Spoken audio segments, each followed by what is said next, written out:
Hello and welcome to the Inspiring Women Wales podcast, brought to you by NatWest Cymru and the University of South Wales. I'm Gemma Casey, NatWest Cymru's Ecosystem Manager for Wales.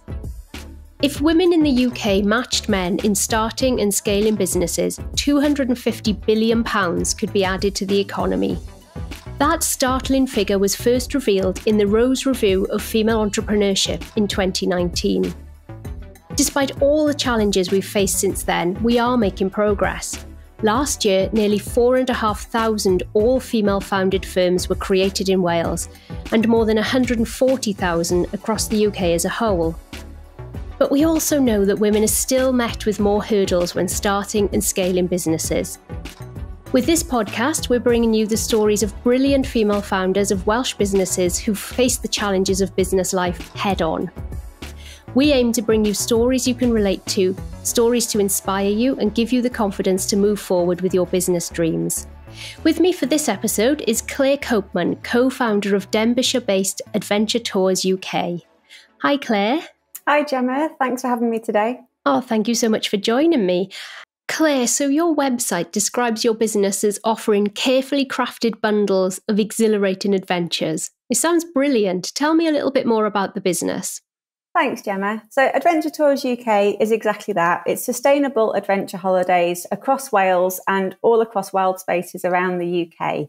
We're all about championing the great outdoors, getting people outside to enjoy the beautiful landscapes that we have here on our doorstep, and to try experiences and activities that perhaps they've never tried before and perhaps maybe didn't even think they were capable of doing. It's doing that in a safe and secure environment. So small group means that they get to travel with like-minded adventurers, meet new people, and do that all with the benefit of having a guide alongside who can help to ensure that they're safe and navigated well and really getting the most out of the local areas. And self-guided is also an option for those people who perhaps feel a bit more confident, a bit more adventurous, and would like to get out and have time together with their friends or their family. So how did this business come about, Claire? It was really a culmination of events. Back in 2018, I had an opportunity to leave a long and successful career in marketing, which I'd thoroughly enjoyed for a long time, but it was time for me to move on. And it was a time for a fresh start as well. And this opportunity really came about through, lots of different events all happening at once, but a realization that there was an opportunity to create something really special, particularly here in Wales. Myself and my husband are both very outdoorsy people. We're mountain bikers, we're trail runners, we're hikers. If we're not working, then we're all about getting outdoors and enjoying what nature has to offer. And around the same time, we were looking at actually just how undiscovered the UK is as an adventure destination, certainly for multi-day stays. My husband runs a mountain bike centre, so he's familiar with the adventure sector within North Wales in particular. And he's aware of how popular it is as a day trip destination, but getting people to stay here for multiple nights is quite a challenge. We also, at the time, we were doing some research into the idea of an adventure holiday company. And we found that Visit Britain was showing that back in 2018, there was around 38 million international visitors into the UK, but only 2% of them made it to Wales, which I just found absolutely mind-blowing, that we were attracting so few people to this incredible nation that we have. And on top of that, all those people that were coming to other parts of the UK, they were coming here for sightseeing, for shopping, for Premiership football, and they all have their place, but so few of them are coming here for the incredible wild landscapes that we're so lucky to have. So, Claire, you went from a successful career in marketing to this idea, following a passion and starting up a new business. Tell us about those early days. How did you bring that to life? And crucially, how did you fund it? That's a really good question, because it was not something that I'd ever set out to do previously. In fact, I've been known to say in the past that I never wanted to run my own business.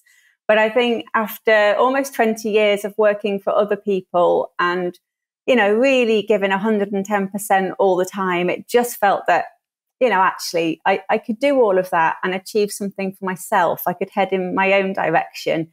And for me, the really important thing about deciding to set up my own business was that I could do something good, more than it just being a commercial business, which of course it needs to be. but it was about being able to give back and actually get some passion back in what I was doing for a living, basically. In terms of how we funded it, from the outset, it was all self-funded. I had actually taken voluntary redundancy from my last position at a marketing agency. So we used those funds to really get us going. I also am very lucky to have a lot of contacts within marketing. So I did call in quite a few favours. Thankfully, I've got friends who are designers, art directors, photographers, copywriters. So, I was able to use my marketing skills combined with their very specific design skills to create hopefully what I think is a very strong brand for us, but on a fairly low budget because we were self-funding it. And how did you manage in terms of setting up a travel business? I mean, I imagine that's not something that can happen overnight. You don't just go from setting up the brand to hosting guests and creating holidays for people. How did you go about making the business work? That's a really good question, because you're right. The brand is only the bit that people see at the beginning. But actually, once you've sold a trip, you need to be able to deliver on it. The first few months were a very steep learning curve. There's a lot of legalities around running what are classed as package tours, and rightly so. So there's a big piece of legislation called the Package Travel Regulations, which I had to become very familiar with very quickly, understand all the insurances and the bonding, financial protection, all sorts that's required around that. So you're right, there was the branding aspect, which I was completely comfortable with because that had been my life for 20 years.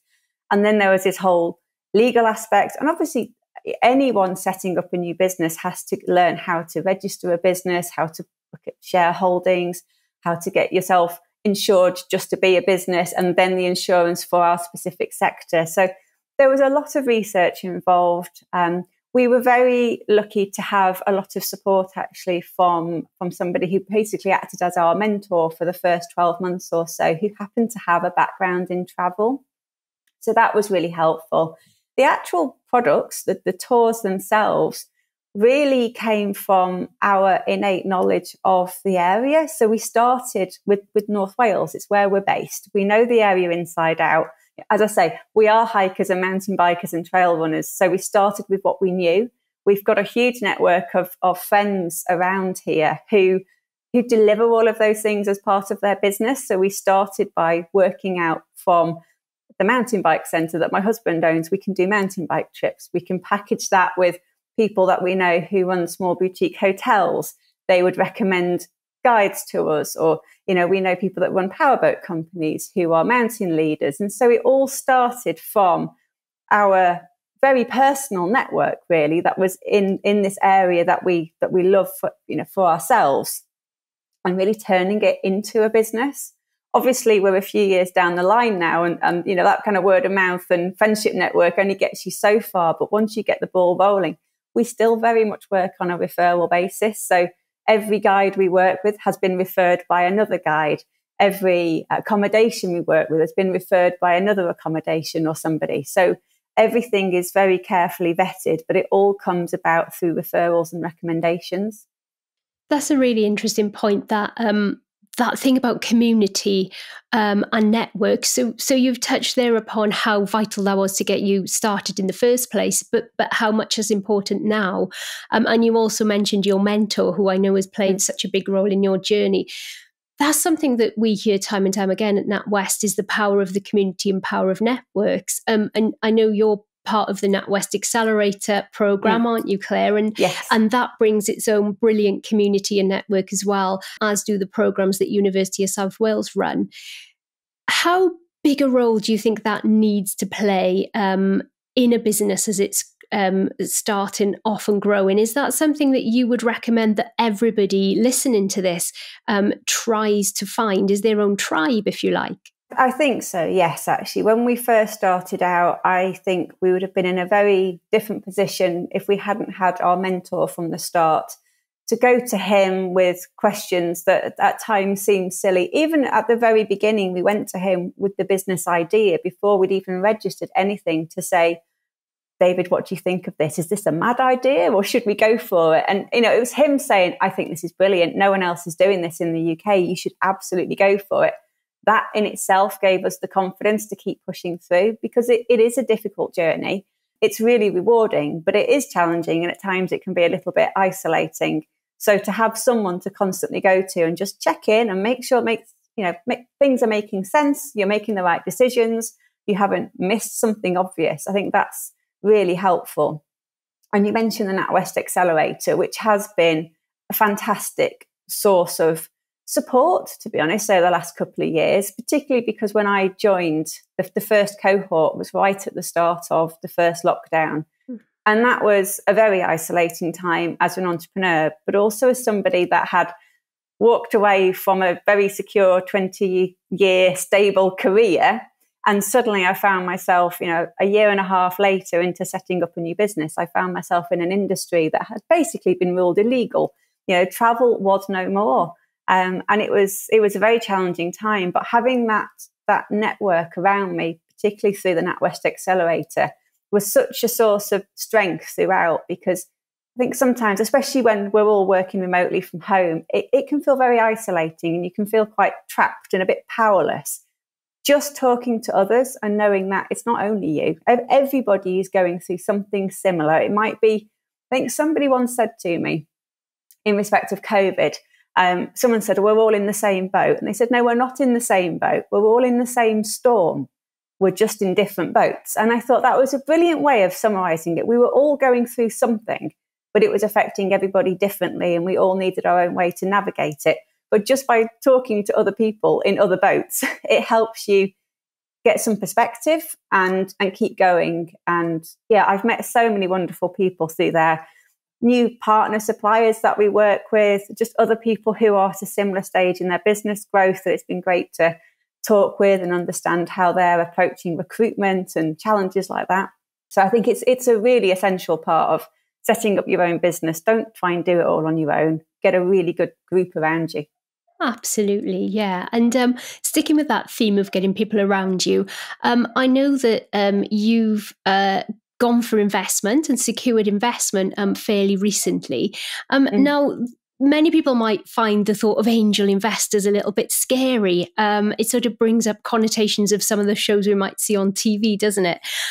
But tell us a bit about your experience of going for investment, and what would your advice be to anyone who's thinking that might be the next step for them? First of all, I'd say it was nothing like Dragon's Den, so don't worry. it was nothing like you see on TV. It was, it is a daunting process for sure, and especially when you don't know what to expect from it. But again, that's where our original mentor really helped, because he really set us up from the outset to be thinking about angel investment and recognizing that this was something, to take the business where we wanted to and to scale it up, we would need that kind of outside support. He was also really clear in saying, it's not just about the money, though. Do not follow the money alone. Think of it like a marriage. He was the one who absolutely said, you almost kind of, metaphorically, be prepared to get into bed with these people, because you're going to be working that closely with them. They're going to own a part of your business, your baby. So you've got to feel absolutely comfortable with them, and you never want to get down the line and feel any kind of, resentment at all. So you've got to feel like you're totally on the same page as them. And as much as they need to trust you, you need to trust them that they're going to give you your head to do your thing, which is to run your business. So yes, they're inputting the investment that you need to do to follow the next steps, but you also need the freedom to be able to make the right decisions, because for your business what's right better than they do. So that was the best advice that we had. It also meant that the first few people that we saw, the first few potential investors, we quite quickly realised that they weren't going to be right for us. And I think without having all that prep, we might have been a little bit more reluctant to say no. Perhaps we would have been thinking, but the money's there and the price is right, so maybe we pursue it. Whereas actually we were quite quick not to waste anyone's time. And after the first meeting, we'd just say, no, it's not for us. There was a few people like that who were very much interested in nothing but the numbers. They wanted to interrogate the spreadsheets first and foremost. Who we were as people, what our business model was, what our vision was secondary to them, or it was all about the spreadsheet. And actually, the moment we realised we'd found the right people was when we were matched with two potential investors, a husband and wife team. And we were told through the Development Bank of Wales, we were asked to meet with them, but they said they don't want to look at spreadsheets at this point. They'd just like to meet you for a coffee, for a drink, and they just want to have a chat. And we thought, well, that's brilliant, because we just like to have a chat with these people too, and just first of all work out, do we like each other? Do we get on? Because if we get on and we like each other, then the business can follow. If we come at it business first, but we just don't like each other, it's never going to work in the long run. That is so interesting, and I think such sound advice, a really, really fascinating insight into that journey. Claire, I want to go back to something you said at the beginning, where you said you wanted to do something good when you left your corporate career, and sustainability is a key part of the business now, isn't it? The website says we have responsible tourism in our DNA. How do you get that message across to your customers, apart from obviously a slogan on the website? And how important do you think it is now to let customers know that you are sustainable and you are doing something for the planet? As you say, from the beginning, it was a part of what we wanted to do. And it was something that I personally felt really strongly about. I go through life trying to live as kindly as possible, as I say. And so for me, this was an opportunity after years of marketing products to people. That was my job. It was to market products across all different industries for people to buy. And that gets a little bit soul destroying after a while. So this was a chance to take a step back and think, actually, how can I take my own personal values, my own kind of moral way of being, and try to bring that through in the business? So from the beginning, we set out to be a responsible tour operator. And by that, we meant that we wanted to be as environmentally sustainable as possible. But we also wanted to support local communities. As I said, all of our partner suppliers, they started off being people we know, and we've expanded out from that a lot. But they still all follow the same principles, which is that they are independently owned local businesses. So we are there to support them, to try and level out the peaks and troughs that we see in tourism, in Wales in particular. We know that July and August is packed, but April and October is much quieter. So we want to try and level that out for people. And also single-use plastics was something that we banned from the very start. So we do absolutely everything we can to keep single-use plastics to an absolute minimum. But all of that was a little bit hidden away on the responsible travel page of our website. And we didn't really shout about it, to be honest. I think I probably felt a bit apologetic about it, that somehow people might think we were charging more in order to do that, which we weren't. It was just part of how we built the business. It was only really when COVID happened, which was obviously a huge turning point for us in many ways.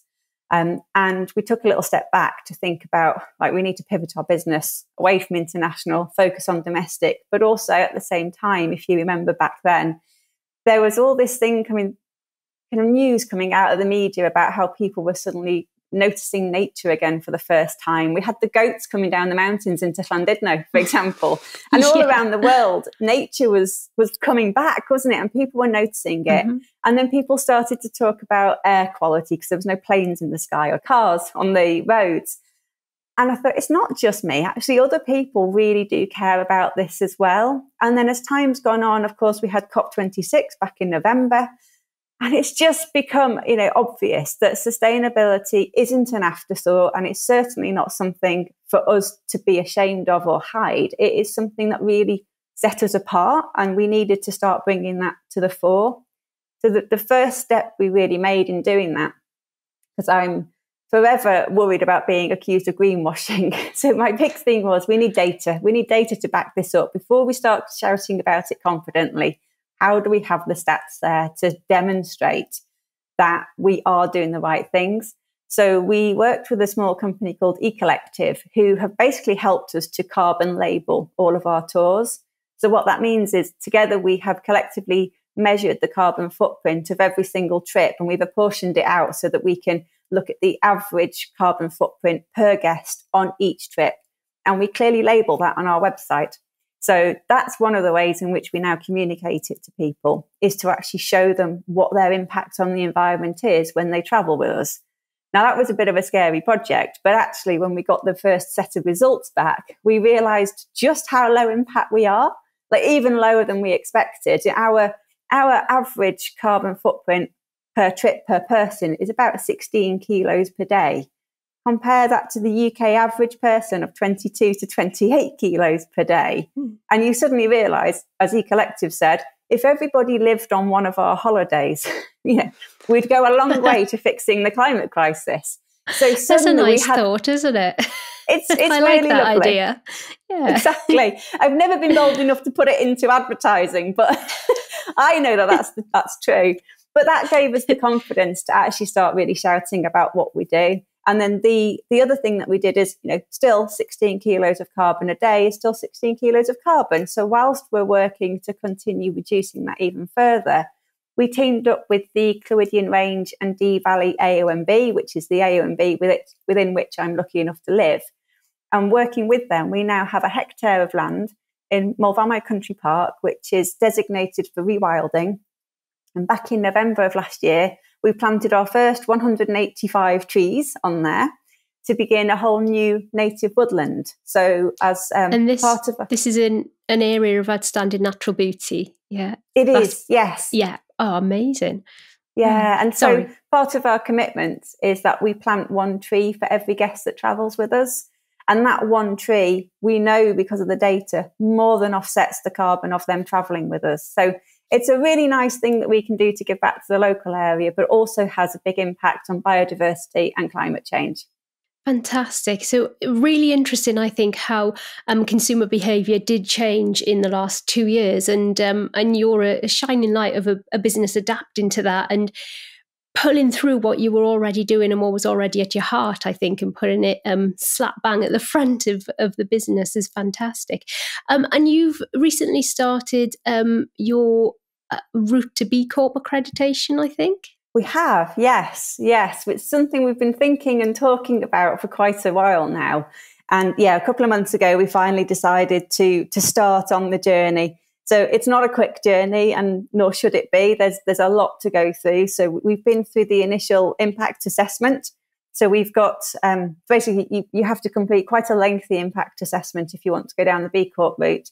And you need to score a certain amount of points, essentially, across all sorts of areas from environment, but it's people and planet, for purpose. So it's looking at the stewardship within our own business, how we kind of govern the business itself, as well as our approach to the environment and so many other aspects. So we've been through that. We've got our initial impact assessment scores, which then highlights the areas that you need to improve on. As they say, no business ever scores the minimum amount needed on their first go. So what it does, though, it gives you a benchmark. And from that, it gives you pointers to, small things you need to put in place. And obviously, as a small business, almost one of the areas which is, I think a lot of small businesses lack to begin with, is a lot of formal documentation. So we have lots of great ideas and we do lots of things, we think, in a good way, with good intentions, but there's not necessarily the formal paperwork to back it up. So we're going through quite a hefty process of policy writing at the moment, which is one of the steps towards it. And then obviously there are more things we can do still to benefit community in particular, a few more environmental things that we're working to. But it's a really exciting journey, and we're really excited to join that growing number of B Corps out there. Fantastic. Well, Claire, I wish you all the best on that journey. I can't wait to see the outcome and celebrate when you do become that accredited B Corp. Thank you. I'm afraid our time is up for today. So thank you so much for joining me, Claire. And thank you for listening. If you'd like to hear further episodes of Inspiring Women Wales, then please subscribe. To find out more about this podcast and how USW Exchange can connect your organisation to the skills, expertise and facilities at the University of South Wales, visit southwales.ac.uk/business. And for more on NatWest support for small businesses, search NatWest Business Services.